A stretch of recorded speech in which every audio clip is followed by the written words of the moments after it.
하늘에서 오르락내리락 하며 그 불은 광채가 있고 그 가운데에서는 번개가 나며. 에스겔서 1장에서 처음 하나님이 바벨론 포로로 끌려간 지 5년 됐을 때 그를 부르셔서 보여준 환상인데, 얼굴을 보여주셨는데 날개는 들어 펴서 둘씩 연결돼 있고 또 둘은 몸을 가렸다. 근데 이 얼굴이 있고 날개가 둘이 연결이 돼 있고 또 둘씩 서로 연결돼 있고 몸은 가려져 있는, 날개로 가려져 있는 이 모습이 영이 어떤 쪽으로 가면 생물들도 그대로 가대. 그래서 네 생물이 나오는데 사자, 소, 호랑이, 그 사자, 소, 그 독수리, 그리고 또 하나 뭡니까? 그 네 생물이 얼굴이 있는데 이 생물들이 영이 가는 쪽으로 갔다라고 말합니다. 또 생물들의 모양은 타는 숯불과 횃불 같은 모양인데 그 불이 그 생물 사이에 오르락 내려가며 불은 광채가 있고 가운데 번개가 났다. 그래서 상상을 해보면 짐승 4개가 있고 가운데 사람 얼굴이 있는데 날개가 사람을 덮고 있고 그리고 그 몸들은 다 가려져 있었다고 그랬어요. 날개로 가려져 있는데 영이 움직이면은 생물이 움직이고 사람도 움직이는 거죠. 근데 그 생물들은 숯불과 횃불과 같이 아주 밝은 광채가 나고 번개가 났다. 막 반짝반짝반짝 빛난 거죠. 그런 모습을 이제 보여주셨는데 하나님이 그 다음에 보니까 이 생물들은 번개 모양 같이 왕래를 하는데 가만히 생물들을 보니까 생물들 곁에 있는 땅 위에는 생물들 바로 함께 있는 거죠. 곁에란 말은 함께 있는 땅 위에는 바퀴가 있는 걸 보았어요. 바퀴가 있는데 내 얼굴을 따라 하나씩 그 얼굴을 따라 바퀴가 다 얼굴마다 바퀴가 있고 바퀴 모양과 그 구조는 황홀같이 보이는데 네 바퀴가 모양을 다 똑같은 모양을 가지고 있고 구조는 바퀴가 어떻게 되어 있냐면 바퀴 안과 바퀴 바깥에 바퀴가 2개의 바퀴가 있는 모습을 봤습니다. 그들이 갈 때는 사방으로 향한 대로 돌이키지 않으면 가는데 보니까 그 둘레는 높고 무섭고 네 둘레로 돌아가면서 눈이 가득했어요. 네 둘레. 생물들이 갈 때 바퀴들도 그 곁에서 생물들이 땅에서 들릴 때 바퀴들도 들리고 생물들이 가면 바퀴도 가고 들리면 바퀴도 들리고 생물과 바퀴가 하나예요. 영이 어떤 쪽으로 가면 생물도 영이 가려 하는 것으로 가고 바퀴들도 그게, 그러니까 영과 생물과 바퀴가 하나로 움직이는 걸 봤죠. 이는 생물들의 영이 그 바퀴들 가운데 있습니다. 생물들의 영이 바퀴 한 가운데 또 영이 있어요. 그래서 영이 움직이면 생물도 움직이고 생물이 움직이면 바퀴도 움직이는데 그 한 가운데 영이 있었다. 그들이 가면 이들도 가고 그들이 서면 이들도 서고 그들이 땅에서 들 때는 이들도 그 곁에 서는 생물의 영이 그 바퀴를 한 가운데 있습니다. 이런 내용이 에스겔에게 처음 보여준 거예요. 이건 10장에도 똑같이 나옵니다. 그래서 이제 에스겔에게 하나님이 보여준 내용은 바벨론 포로로 끌려갔을 때 보여준 내용이죠. 그래서 오늘 이 말씀을 기초로 우리가 성경이 뭔가를 앞으로 이제 우리가 오후 예배 때 우리 청년들이 꼭 알아야 될 성경에 대한 성경이 말한 성경을 보는 중요한 그 개념들을 우리가 창세기부터 하나씩 살펴보려고 그래요. 근데 이 창세기부터 계시록까지 성경을 볼 때 성경은 한마디로 말해서 이 에스겔에게 보여주신 하나님의 말씀을 기초로 보면은 수레바퀴입니다. 수레바퀴. 그래서 야고보서 3장 6절 같이 한번 읽어보죠. 시작. 혀는 곧 불이요 불의 세계라. 혀는 우리 지체 중에서 온몸을 더럽히고 삶의 수레바퀴를 불사르나니 그 사르는 것이 지옥불에서 나느니라. 결국은 삶은 수레바퀴라고 결론을 내려요. 근데 이 수레바퀴를 태울 수가 있어요. 바퀴가 타버리면 끝이죠. 근데 뭘로 타는가 봤더니 혀. 야고보 3장 7절에 보면 짐승과 모든 가축을 길들여 이렇게 돼 있죠. 길들일 수 없는 건 하나도 없습니다. 근데 절대 길들이지 못한 한 가지가 혀다. 혀를 길들일 수가 없는 거예요, 사람이. 자기 혀를 자기가 어떻게 할 수가 없어요. 근데 이 혀가 어떤 역할을 하냐면 수레바퀴를 태워버려요. 수레바퀴. 이 수레바퀴가 뭔가, 수레바퀴를 야고보서는 삶이라고 비유했어요. 근데 이 수레바퀴를 에스겔에게 하나님이 보여주실 때는 어떻게 보여주시냐면 이 수레바퀴가 삶인 정도가 아니라 사람과 영과 하나예요. 하나. 움직일 때마다 수레바퀴가 움직이는 거죠. 여러분, 이 수레바퀴에 대해서 우리가 이 그림을 한번 보면은 이 수레바퀴는 바퀴가 있습니다. 물론 바퀴가. 근데 이 바퀴만으로는 안 돼요. 바퀴오고 살이 또 있죠. 그리고 가운데 바퀴가 있어요. 그걸 축이라고 하죠. 하나님 에스겔에게 보여준 큰 바퀴가 있고 그리고 가운데 바퀴가 있어요. 근데 그 가운데 바퀴를 연결하는 게 살입니다. 살. 이걸 보여주신 거예요, 하나님이. 그러니까 우리가 성경이 뭐냐면 수레바퀴라는 거예요. 수레바퀴.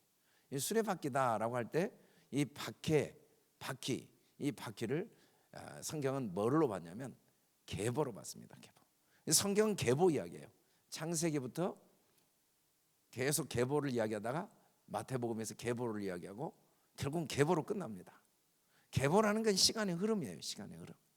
시간이 계속 흘러가고 있죠. 계속 창세로부터 계시록까지 시간이 흘러가고 있는 건 사실입니다. 그래서 아담 때, 그리고 노아 때, 아브라함 때, 그리고 이제 모세, 여호수아, 그리고 나중에 다윗, 바벨론 포로로 끌려가고, 그다음에 예수 그리스도가 오시고, 그리스도가 오신 다음에 복음이 온 세상에 전파되어지고, 그리고 우리도 지금 여기 살고 있고, 그리고 끝이 온다고 그러죠. 그 모든 시간의 흐름을 한마디로 말하면 수레바퀴라고 볼 수가 있죠. 우리가 볼 때는 수레바퀴는 분명히 둥글둥글해요. 둥글둥글. 근데 실제로는 둥글둥글한 게 아니에요. 겉으로 보면 돌고 도는 것 같지만 하나님이 시간의 흐름 속에서 계속 흘러가게 하시죠. 동시에 시간이 흐른 것 같아요. 우리가 볼 때는 시간이 흐른 것 같아요. 근데 알고 보면 똑같아요. 제자리예요. 제자리. 바퀴는 어디가 시작이고 어디가 끝인지 모릅니다. 시작도 없고 끝도 없어요. 그냥 여기가 시작이었는데 또 돌다 보면 여기가 시작이고, 바퀴는 여기서 서울까지 가는 동안에 자동차 바퀴가 어디가 시작이고 어디가 끝인지 알 수가 없어요. 계속 돌아요. 우리가 보기에는 시간이 흘러간 것 같지만 하나님께는 시간이 없어요. 하나님께는 천년이 하루고 하루가 천년이에요. 엄밀한 의미에서 시간은 흐른다고 착각할 수 있는데 시간은 없습니다. 그래야 이제 바퀴가 보여주는 거죠. 우리는 시간 속에서밖에 모든 걸 인식하고 경험하고 이해할 수밖에 없는 한계를 갖고 있어서 하나님이 시간을 우리에게 보여주셨지만 엄밀한 의미에서 하나님 안에는 시간이 없다는 거죠. 그래서 우리가 성경을 볼 때 제일 성경을 보면서 많이 사람들이 놓치는 게, 시간 속의 성경을 보면 성경이 말하는 의미의 내용을 올바로 흡수할 수가 없습니다. 성경은 시간이 없어요. 창세기부터 계시록까지. 그래서 신학자들이 그런 이야기를 하죠. 하나님은 계시록을 통해 창세기를 쓰셨다. 그러실 수 있는 분이에요. 하나님은 시간이 없으니까. 우리는 자꾸 시간으로 성경을 읽어요. 뭐 창조하셨고 그 다음에 출애굽했고, 창세기와 출애굽은 동시적인 사건이에요. 똑같은 사건이에요. 우리는 자꾸 이제 이 가나안 정복 전쟁과 출애굽을 시간을 두고 생각해요. 똑같은 이야기를 반복하고 있는 거예요. 똑같은 노아의 이야기나 바벨론 포로 이야기나 예수님 당시 이야기나 다 시간이 없어요. 우리가 성경을 볼 때 수레바퀴라는 걸 잊어버리면 안 돼요. 시간 안에서 성경을 보면 성경이 말하는 것의 10분의 1도 이해를 못해요. 그리고 내 수준에서밖에 이해를 못해요. 어린아이들이 산타 할아버지가 와가지고 선물을 준다는 확신을 갖고 있는 게 잘못된 건 아니에요.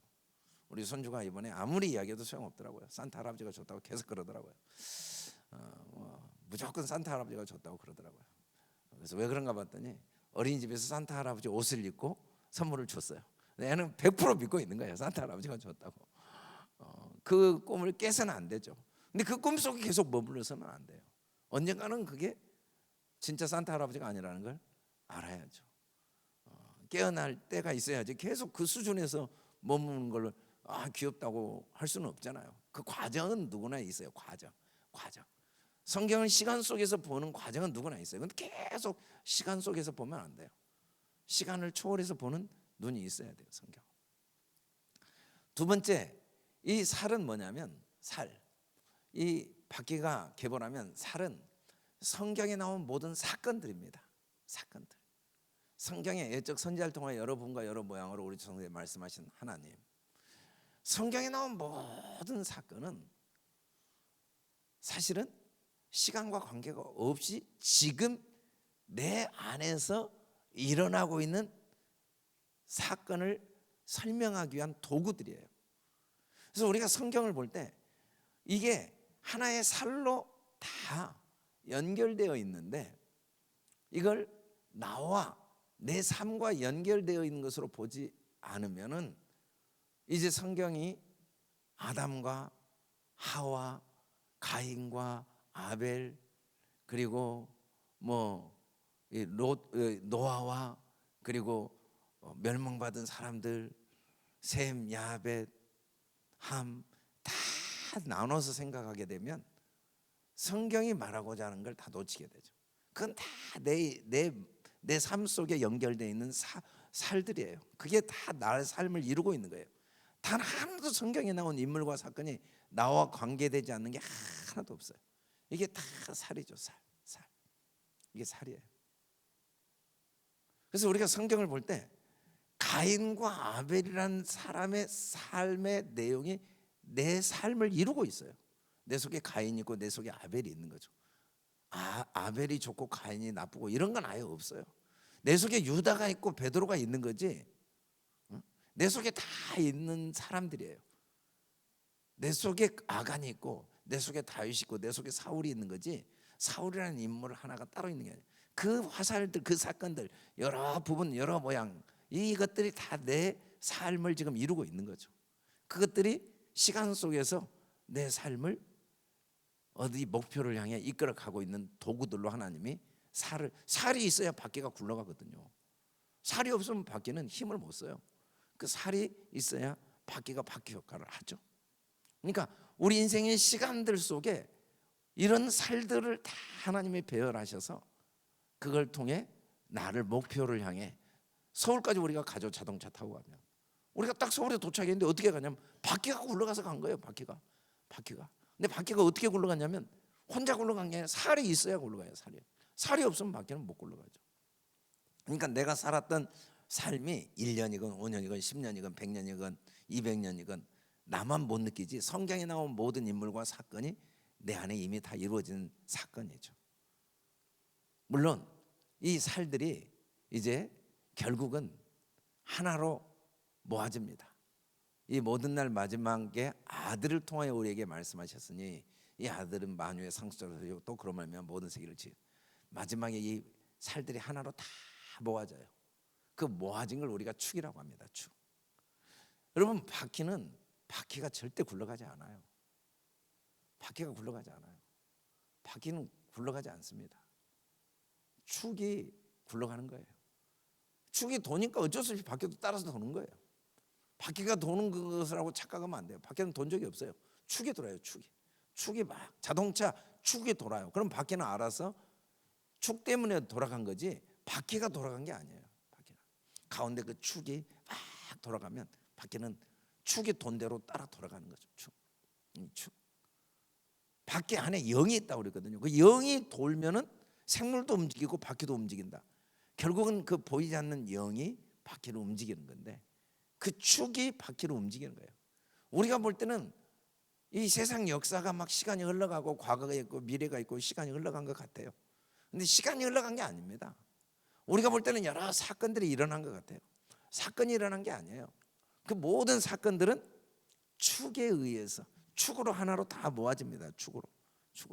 그 축이 뭐냐면 예수 그리스도예요. 성경은 결국 예수 그리스도입니다. 성경은 창세기부터 계시록까지 예수 그리스도 이야기예요. 그렇게 안 볼 수도 있어요. 그렇게 안 볼 수도. 성경을 통해서 우리가 경영학을 배울 수도 있고 성경을 통해서 윤리 도덕을 배울 수 있고 성경을 통해서 부부 생활을 배울 수 있고 성경을 통해서 자녀 교육을 배울 수 있어요. 성경을 통해서 우리가 어떻게 하면 회사를 경영하는가, 그런 걸 배울 수도 있고, 심리적인 걸 배울 수도 있고, 또 음식을 배울 수도 있고, 문화를 배울 수도 있고, 과학을 배울 수도 있고, 배울 수 있는 게 많이 있어요. 그러나 성경이 진짜 움직이고 있는 건 축인데, 그 축은 예수 그리스도. 그 모든 것들은 예수 그리스도를 알게 하는 도구죠. 그 예수 그리스도에 의해서 모든 게 지금 움직이고 있는 거예요. 그 모든 건 예수 그리스도에 모여져 있는 거죠. 예수님이 모세와 및 모든 선지자의 글로 시작하여 모든 성경에 쓴 바 내 이야기다, 내 이야기. 예수님을 가르쳐주고 있는 이야기, 내 이야기, 내 이야기다. 이 예수님을 알면은 내가 생물이 되는 거죠. 내 삶이 목적지에 도달할 수가 있어요. 이 바퀴는 목적지에 도달시켜 주는데, 예수님을 알면은 내가 목적지에 도달하게 되는 겁니다.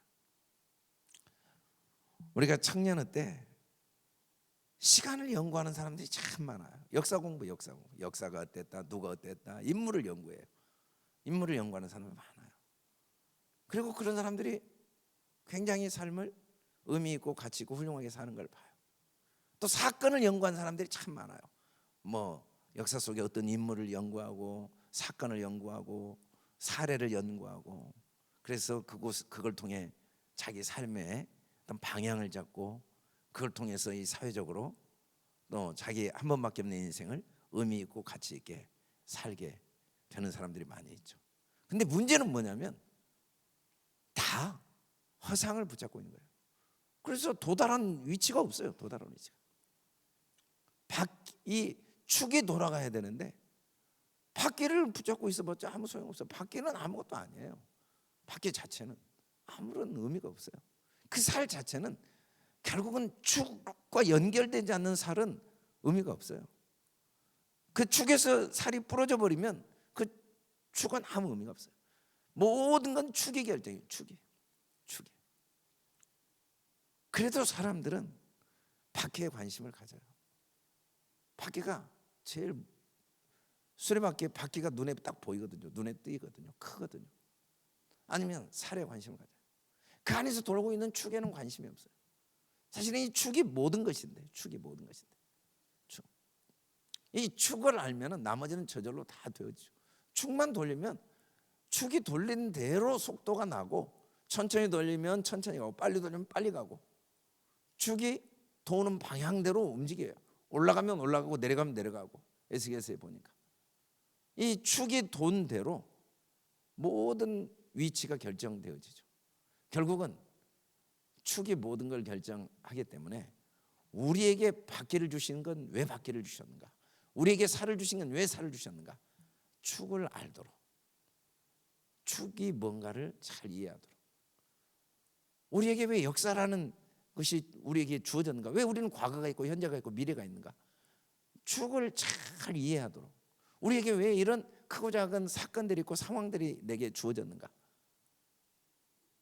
우리는 상황 자체에 너무 관심을 많이 해요.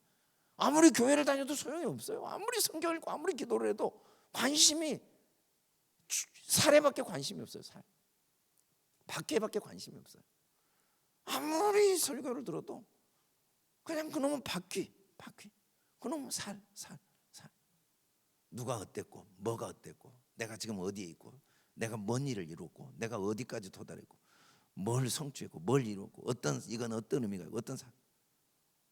그걸 통하여 내가 배워야 될 예수 그리스도에는 관심이 없어요. 예수 그리스도. 근데 그렇게 사는 삶에 열매와 의미와 행복과 능력이 절대 없거든요.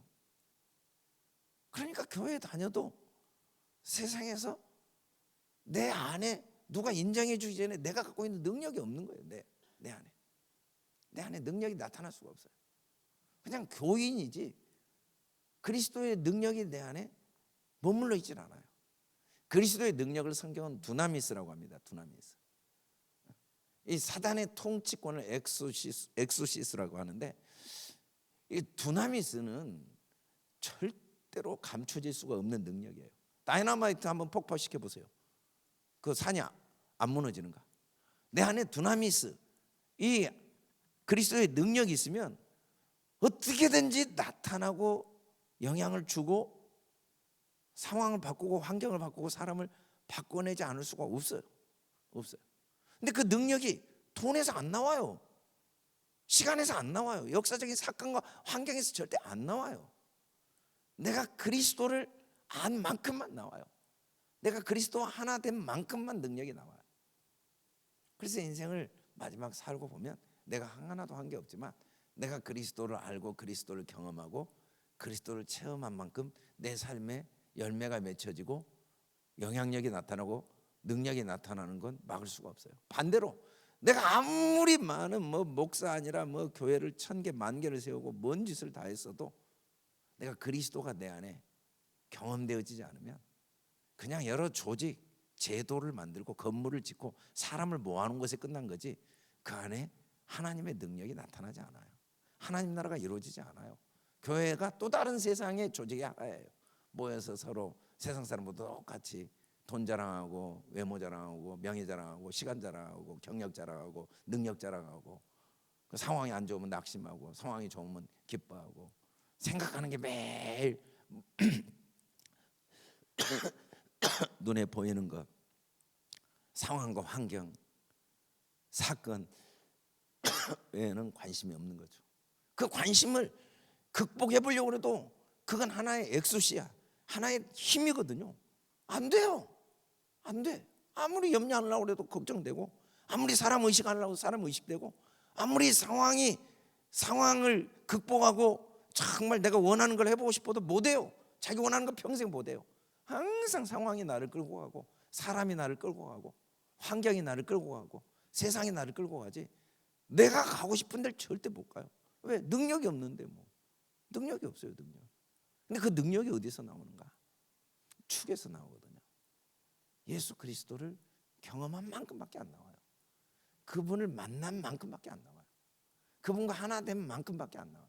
그래서 하나님은 모든 역사와 사건과 시간을 통해 그분을 내 안에 모시고 내가 그분 안에 들어가도록 돕는 도구로 사실은 다 주신 거죠. 그런 사건, 그런 시간, 그런 환경, 그런 문제가 없으면 절대로 예수님을 마음의 주인으로 모시지 않고 예수님 안에 들어갈 생각을 절대로 안 갖는 게 우리예요. 하여간에 곧 죽어도 이 세상의 마음을 다 뺏기고 보이는 세상이 나에게는 영원하고 전부예요. 아무리 우리 스스로는. 근데 하나님이 내가 원하는 대로 되는 일이 없거든요. 내가 원하는 대로 되는 일보다 원하는 대로 안 되는 일이 훨씬 많거든요. 내 뜻대로 되는 일이 별로 없어요. 안 되는 일이 훨씬 많고 그런 상황과 사건 문제들이 훨씬 많죠. 그걸 통해서 계속 우리에게 축에 관심을 갖도록 나를 위해 내 삶의 주인이신 주님, 나를 움직이시고 나를 이끌어 가시고 내 삶을 주관하시는 그 축 예수 그리스도가 내 삶의 절대적인 주인이거든요. 내가 내 삶의 주인은 아니에요. 아무리 고민하고 밤새워 고민하고 연구하고 노력해도 뒤돌아보면 살았다 할 게 없어요. 내 힘으로 산 삶에는 열매도 없고 능력도 없고 만족도 없고 보람도 없어요. 그러나 내가 예수를 주인으로 모신 만큼 내 삶의 그 흔적들은 영원한 흔적이 되는 거고 능력이 되고 열매가 되고. 그래서 우리 청년의 때 이 성경을 통하여 정말 예수 그리스도가 관념 속의 그리스도가 아니고 하나님의 그리스도는 말씀입니다. 그 말씀이 이론이 아니라 정말 그 말씀 자체가 내 생각이 되고 그래서 그 생각이 내 삶을 이끌어가고 그 생각만이 진짜 영원하고 그 말씀만이 진짜 능력이고 그 말씀만이 진짜 나의 실체죠. 나의 실체. 나머지는 다 허상이에요. 내 생각 다 허상이에요. 다 시간 지나고 하면 없어져 버려요. 내가 느끼고 내가 경험하고 내가 깨닫고 내가 알고 내가 말하는 모든 것들은 다 허상이에요. 하나님의 말씀만이 영원하죠. 그 말씀을 내가 간직할 때 내가 영원한 존재가 되는 거죠. 저와 여러분이 더욱 사실은 어려워요. 청년의 때 그렇게 산다는 게 어려워요. 어렵지만 또 한편으로 생각하면 제일 쉬워요. 제일 쉬워요. 청년의 때니까 쉬워요. 결혼해서 하려면 힘들어요. 자녀 낳아서 하려면 힘들어요. 청년의 때니까 그래도 쉬워요. 청년의 때. 어떤 말씀이냐가 중요한 게 아니에요. 어떤 말씀이냐. 그 성경에 나온 말씀이 나를, 사람들은 정말로 성경을 다 외워도 기대를 안 해요. 하나님께.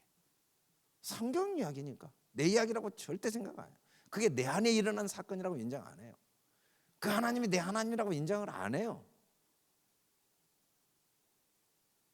아브라함과 이삭과 야곱의 하나님이라고 생각하지 그 하나님이 진짜 지금 내 안에 계신 하나님이라고 인정이 안 돼요. 제자들의 예수님 인정이 되죠. 바울의 예수님. 근데 그 예수님이 지금 내 안에 계신 예수님이라고 인정이 안 돼요. 그래서 주님께 기대도 안 해요. 기대하는 게 부담이 되고 미안해요. 내가 내 형편을 너무 잘하니까, 내 수준을 너무 잘하니까. 부모가 자녀를 키우면서 자녀가 자기 수준을 생각하면서 부모에게 도움을 구하는 것보다 슬픈 일은 없어요. 그냥 부모니까 그대로 믿고 의지하고 부모에게 기대하는 게 자녀지, 자기 상황, 자기 수준, 자기 형편을 생각하면서 부모의 도움을 구하고 부모를 의지한다면 그건 부모에게 가장 큰 슬픔이겠죠. 하나님도 마찬가지예요. 청년들이 너무 기대를 안 해요. 하나님께 기대를 절대 안 해요. 하나님이 나에게 관심이 없다는 확신이 있어요. 내 수준을 내가 너무 잘하는데, 내 모습을 내가 너무 잘하는데, 내 능력을 내가 너무 잘하는데 무슨 하나님을 기대하겠어요? 근데 그러지 않아요. 기대한 만큼 하나님이 우리 안에서 일하실 수 있죠. 저도 제가 참 예수님 믿었는데 하나님이 아브라함에게 너는 복의 근원이 될지라 한 말씀을 읽었는데 그게 나한테 한 말씀이라는 게 전혀 믿겨지지 않더라고요. 왜냐하면 내가 예수 믿어가지고 내 주변 사람에게 너무 큰 아픔을 줬거든요. 부모님, 동생들, 친척들, 또 학교의 친구들, 주변 친구들, 서클에서 너무 많은 아픔을 줬어요. 화의 근원이더라고요. 그리고 또 예수 믿는 나는 그렇게까지 남에게 아픔을 주면서 교회에서는 그러면 인정받냐? 교회에서도 문제거리였어요. 변화되지 않아가지고 교회에서도 제발 교회 나오지 말라고 그러더라고. 교회 제발 나오지 말라고. 하도 문제를 많이 일으켜. 근데 성경은 분명히 아브라함에게 너는 복의 근원이라고 그러신 거예요. 근데 하나님이 제게 그것을 내게 하신 말씀으로 믿어지게 하시더라고요. 내가 믿으면서도 내가 그 말씀을 믿는다는 게 내가 너무 웃기는 거예요. 아니 어느 정도야 뭐 이걸 네가 복의 근원이 될지라 그 말씀을 내 말씀으로 믿죠. 그래도 하나님이 그냥 믿어버리도록 하신 거예요. 아무 생각 안 했어요. 아니 복의 근원이면 뭔가 하는 게 있어야 되고 준비한 게 있어야 되고 뭔가 뭐 보여줄 게 있어야 되는데 내가 생각해도 내 인생이 참 막막하더라고요. 막막해요. 그러나 그 말씀을 믿고 믿어지는 그 하나님의 은혜 때문에 굳게 믿고 있었어요. 근데 저도 깜짝 놀랐어요. 제가 한 20년이 지나고 이제 여러 나라를 다닐 기회가 있어서 갔다가 깜짝 놀랐어요. 너무 많은 사람들이 목사님을 통해서 하나님이 저에게 이런 은혜를 주고 제가 목사님 때문에 선교사가 되고 목사님 때문에 이러고 아니 내가 무슨 나는 나 하나도 감당을 못했어요. 가정의 화의 근원이었고 교회에서도 문제거리였고 근데 그 말씀을 믿었거든요. 그 말씀. 근데 그 말씀이 어느 날 보니까 그 아브라함의 하나님이 나의 하나님이 되어져 계시더라고요. 저와 여러분이 이 청년의 때 이 성경을 볼 때 수레바퀴라는 걸 항상 기억하고 바퀴만 보지 말고 살만 보지 말고 시간만 보지 말고 그 사건에 관심을 갖지 말고 그 사건들을 도구로 다 예수님을 마음의 주인으로 모시는 그런 기회가 될 수 있기를 주님의 이름으로 축원합니다. 아버지 하나님 감사합니다. 우리 청년들이 청년의 때 내 삶을 움직이는 게 예수 그리스도, 내 삶의 절대적인 주인, 나를 오르기도 하시고 또 걸어가기도 하시고 나를 또 하나님이 계획하신 위치에 도달하게 하신 분도 오직 예수 그리스도. 그리스도가 여기까지 나를 인도하셨고 그리스도가 나를 앞으로도 인도하실 이 진리의 말씀이 마음에